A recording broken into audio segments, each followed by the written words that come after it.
थोडासा वेळात वेळ काढून इथं आले त्याबद्दल मी त्यांचा निश्चित आभार व्यक्त करतो. आपल्या सगळ्यांचे लाडके मंत्री,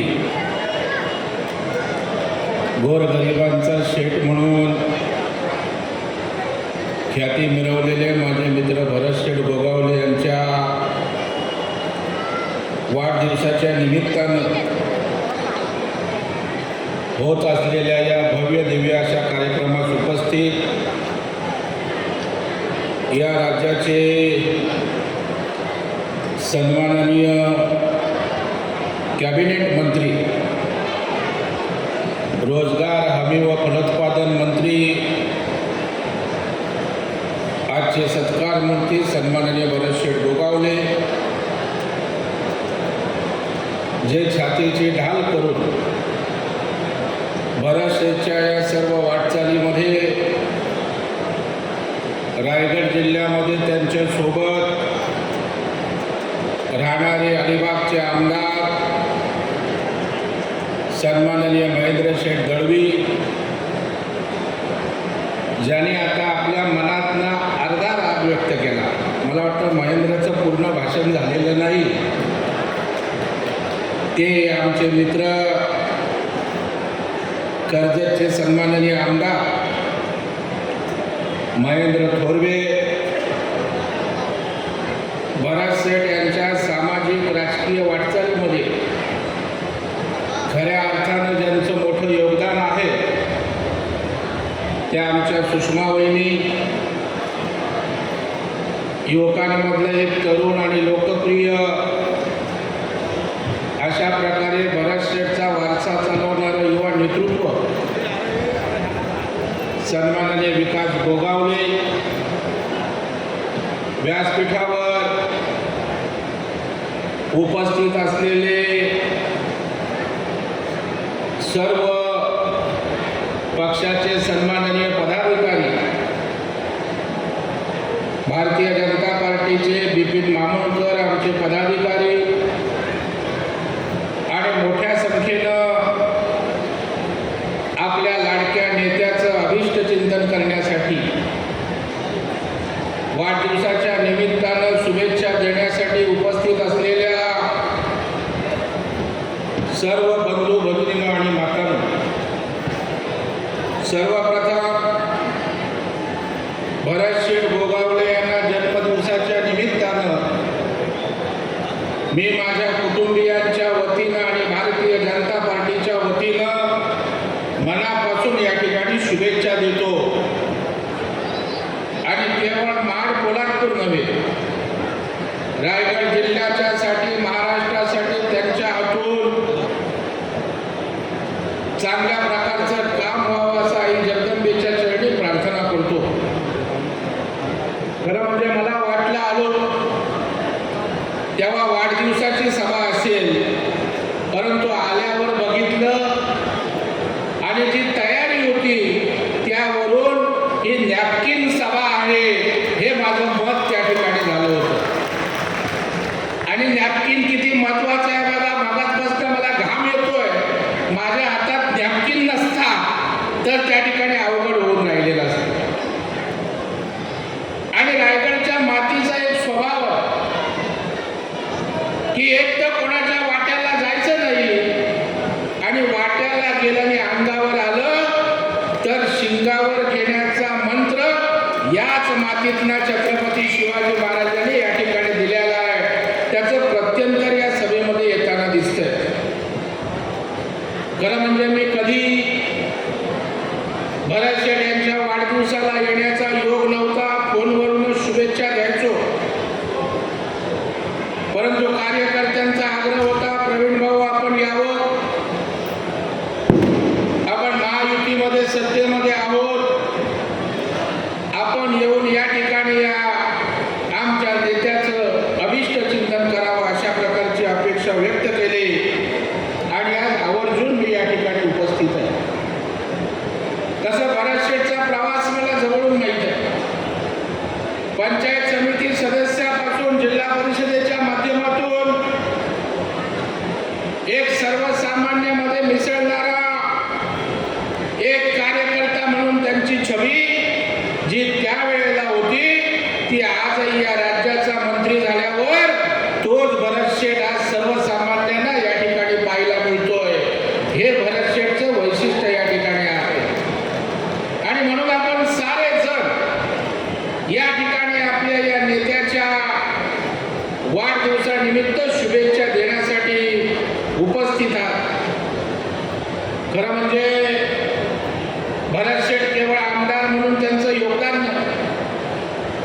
तर महाराष्ट्रामध्ये जी काही क्रांती या सत्ता बदलाची झाली त्याचं मूळ उगमस्थान जर कुठे असेल तर ते भरतशेठ गोगावले होते आणि आमचे 2 महेंद्र त्यांच्या पाठीशी त्या क्रांतीच्या लढ्यामध्ये साथीला होते याची सर्वांनी त्या ठिकाणी दक्षता घेण्याची, लक्षात ठेवण्याची आवश्यकता आहे. आणि म्हणून आज त्यांच्यावर मोठी जबाबदारी आहे. या राज्याचे ते फलोत्पादन मंत्री आहेत, रोजगार मंत्री आहेत. मध्ये भरत शेठला माझी भेट झाली त्यावेळेला शेठला मी सांगितलं होतं की आपल्याकडे कोकणच्या दृष्टीनं अत्यंत महत्वाचं असं खातं आहे.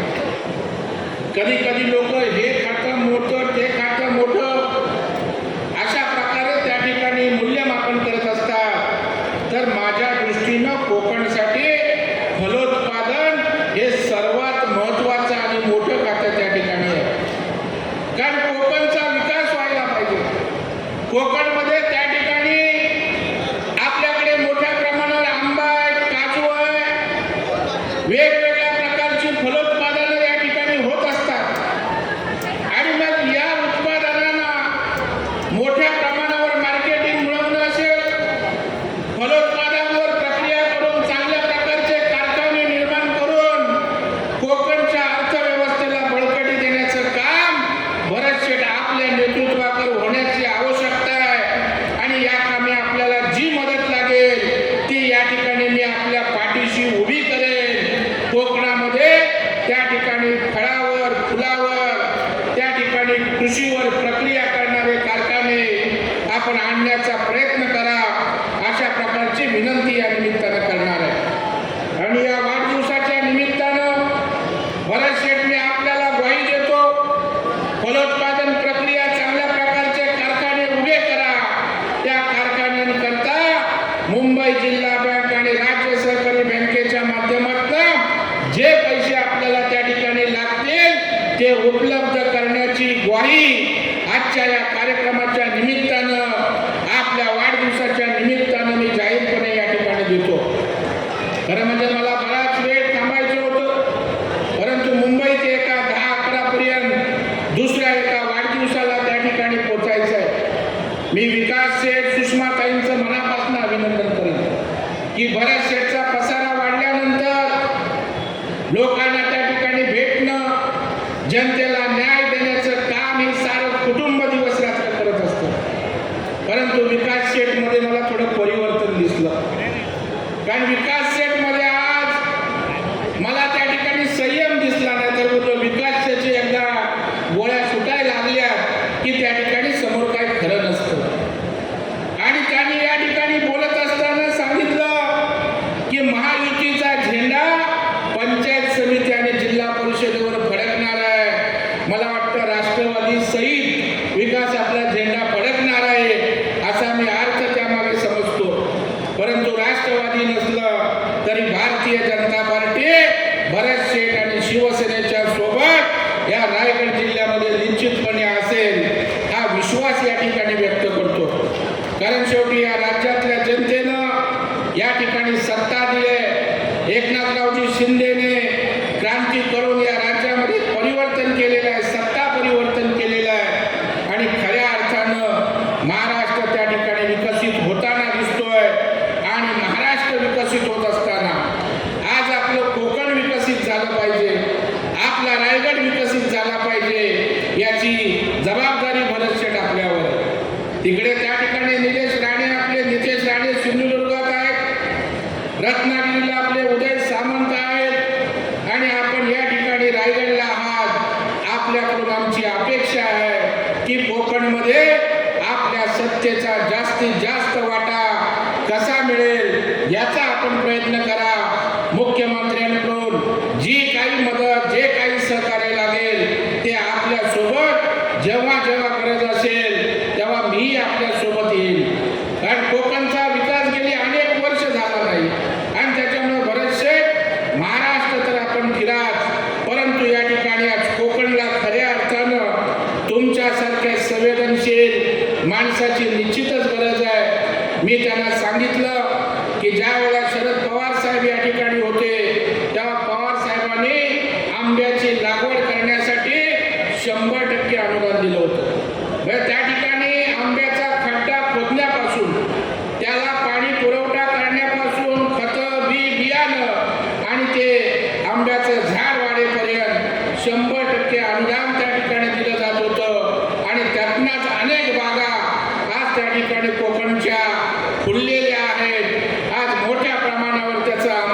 फलोत्पादन होतं आणि मला या वाढदिवसाच्या निमित्तानं भरत शेठ आपण फलोत्पादन मंत्री म्हणून आपण रोजगार हमी योजना म्हणून जी कामं आहेत ती कराल, परंतु या फलोत्पादन क्षेत्रामध्ये क्रांती करण्याची एक सुवर्ण संधी आज या सरकारच्या माध्यमातून आहे. आपण सारे मिळून त्या ठिकाणी या कोकणच्या फलोत्पादनामध्ये त्या ठिकाणी निश्चितपणे मोठं काम उभं करू. भरत शेठ यांना मनापासून या ठिकाणी शुभेच्छा देतो. आम्ही जेव्हा महाराष्ट्रात जातो वेगवेगळ्या मतदारसंघाची चर्चा होते. आमदारांना ज्या ज्या वेळेला विचारलं जातं बाबा तो कसा आमदार होतो, टिकवतो कसा, तुझं बलस्थान काय, त्यावेळेला मी त्यांना आवर्जून आमच्या भरत शेठचं सांगत असतो की सगळ्यात सुखदुःखात सगळ्यांच्या दरवाजात जाणारा धावून जाणारा आमदार या महाराष्ट्रामध्ये कोण असेल तर ते भरत शेठ गोगावले आहेत.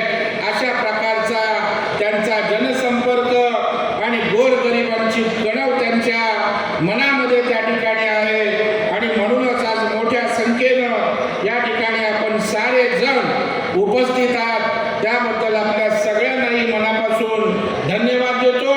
भरत शेठ यांना उदंड अशा प्रकारचं आयुष्य मिळो. मंत्री तर ते झाले, आता एकच इच्छा त्यांची बाकी आहे, तुमच्या सगळ्यांची इच्छा बाकी आहे. त्यासाठी सुद्धा वाढदिवसानिमित्त त्यांना मनापासून या ठिकाणी शुभेच्छा देतो. धन्यवाद. जय हिंद, जय महाराष्ट्र, भारत माता की जय. धन्यवाद.